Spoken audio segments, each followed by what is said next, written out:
आपण monsoon special एक soup बनवतो, व्हेजिटेबल सूप. तर मी इथे पातीचा कांदा, फ्लावर, गाजर, पानकोबी, बीन्स, हे कॉर्न आहेत आणि कांदा लसूण आहे, ते सगळं आपण घालू. तर आपण थोडंसं बटर घालतोय आणि बटर जवळजवळ थोडंसं तेल घालतो. तर सर्वप्रथम आपण कांद्याची भात घालतोय, थोडीशी गार्निशिंगला ठेवूया. तर आपण एक एक भाज्या घालूया. फ्लावर मी बारीक चिरून घेतलेला आहे. नंतर हे गाजर आहे, एकदम बारीक चिरला किंवा किसूनही घालू शकता तुम्ही. बीन्स आहे, कोळी बीन्स आहे, पण आता बीन्स एकदम छान मिळते, बारीक चिरून घातलेले. थोडे कॉर्न आहे, मक्याचे दाणे आहेत, तेही घालतो. सगळं मी एक एक टेबलस्पून घेतलं. थोडंसं हे परतून होते, मग आपण कोबी घालूया.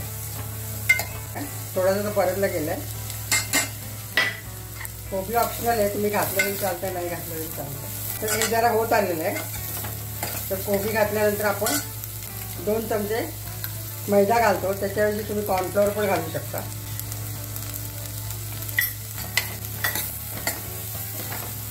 मैदा परतून झाल्यावर आपण साईडला थोडंसं बटर घालून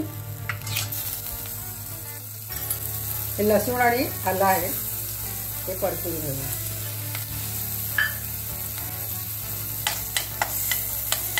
लसूण घालणं पण ऑप्शनल आहे, तुम्हाला चालत असलं तर घाला लसूण कांदा. लसूण थोडा परतला गेला आहे, त्याचा कच्चेपणा जाऊ दे.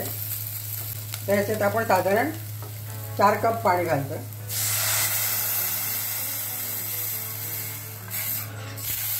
तर ह्याला उकळी येऊ दे. आता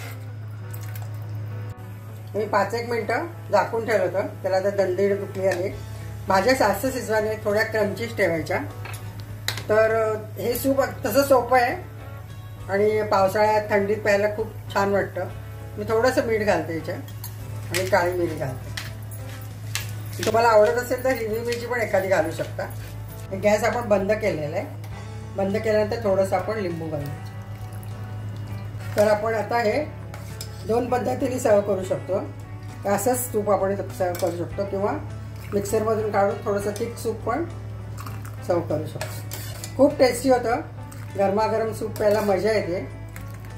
तर आता ह्याच्यावर आपण थोडंसं कांदा पात घालूया सर्व करताना, थोडीशी कोथिंबीर घालूया. हे आपण आता गार झाल्यावर मिक्सरमधून काढलं आहे, त्याला एक उकळी येऊ दे.